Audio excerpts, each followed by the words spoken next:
Сәлеметсіңдер ме балалар, дүниетану сабағын бастаймыз.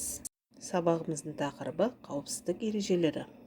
Бүгінгі сабақта мектептегі оқу және оқудан тыс күнделікті өмірдегі қауіпсіздік ережелерімен танысатын боламыз. Жаңа сабағымызды бастамай тұрып, өткен сабаққа шолу жасайық. Балалар, қандай пайдалы тағамдарды білесіңдер? Зиянды тағам түрлерін ата. Жарайсыңдар. Келесі сұрағымыз, тамақтану кезінде қандай ережелерді ұстанасыңдар? Сүт тағамдарын ата. Жарайсыңдар. Балалар, жер бетіндегі ең қымбат не деп ойлайсыңдар? Әрине, ол біздің өміріміз. Өмір бұл ұлы тіршілік. Өз өмірімізді үлкен құндылық ретінде қабылдап, оны сақтау керек. Бірақ та адамның өміріне қауіп төндіретін жағдайлар да кездесіп жатады.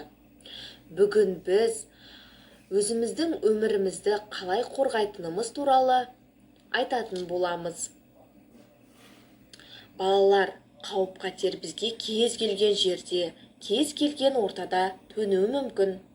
Ол мейлі көшеде, орманда, қалада, судың жағасында, тіпті біздің үйімізде де болуы мүмкін. Біздің үйіміз ең қауіпсіз, сенімді жер болып саналғанымен, үйдегі заттар мен техникаларға абай болмасақ, оларды дұрыс қолданбасақ, тіпті де қауіпті болуы мүмкін. Ендеше балалар, өзіміздің өміріміздің қауіпсіздігін сақтау үшін бірнеше ережемен танысайық.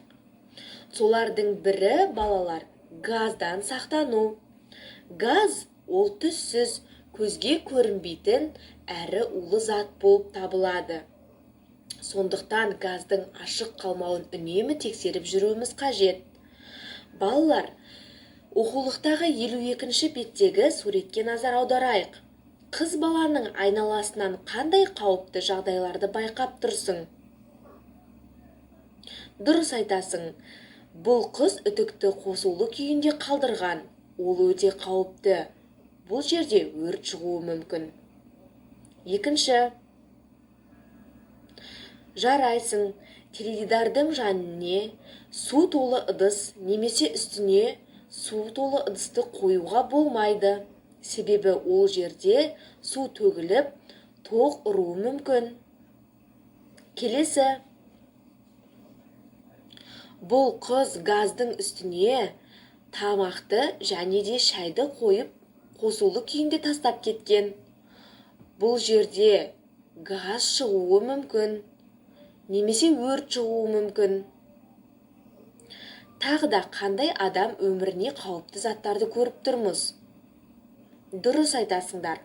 Қайшы, пышақ, ине, ол адамның денесін зақымдап, жарақаттайды. Оны үлкендердің көмегінсіз мүлде пайдалануға болмайды. Сонымен қатар, сіріңкемен ойнауға, оны жағуға, өздігімізден қолдануға да болмайды. Өрт шығуы мүмкін. Дәрі-дәрмектерді, уксус деген заттарды мүлде өздігімізден қолдануымызға тыйым салынады.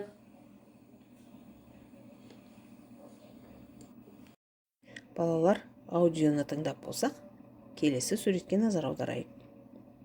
Нені жасауға болмайды? Тоқ көзіне үшкір заттарды кіргізіп ойнауға болмайды.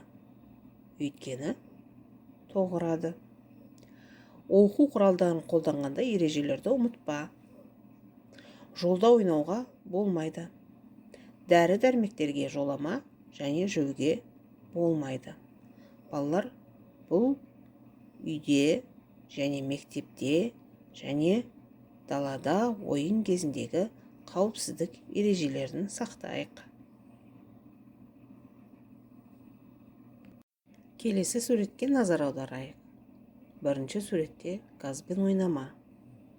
Себебі газ өте улы. Екінші суретке қарайық. Үйде жалғыз қалғанда бөтен адамдарға есік ашуға болмайды. Сіріңкемен ойнама, өрт шығады. Өрт тілсіз жау. Үйде жалғыз қалғанда терезеден шықпа. Терезенің алдына орындық, тағы басқа заттарды қоюға болмайды. Терезеден құлап кетуің мүмкін. Осындай жағдайларда кімге қоңырау шалу керек? Кәне балалар, сәйкестендіріп көрейік. Өрт сөндіру, полиция, жедел жәрдем. Кәне балалар, сәйкестендіріп көрейік.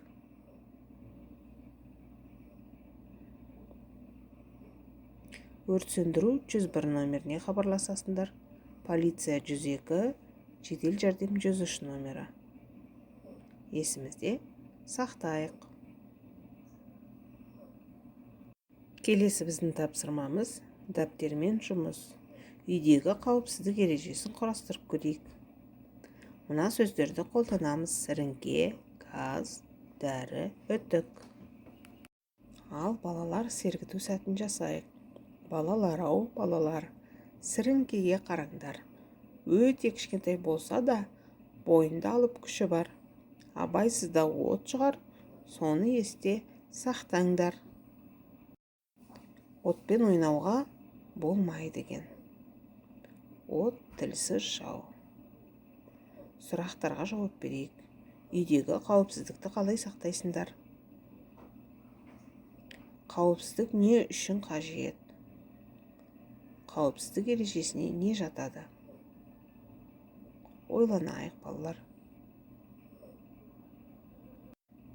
Сұрақтарға жауап бердіңдер, жақсы, жарайсыңдар. Ал енді естеріңде сақта. Егер қауіпсіздік ережесін сақтасаң, сенің өміріңде ешқандай да қауіп төнбейді. Ал енді үйге тапсырма 52-53 беттерді оқып, пікір алмасамыз. Пікір алмасайық, тапсырмасындағы сұрақтарға жауап береміз. Балалар, осымен біздің сабағымыз аяқталды.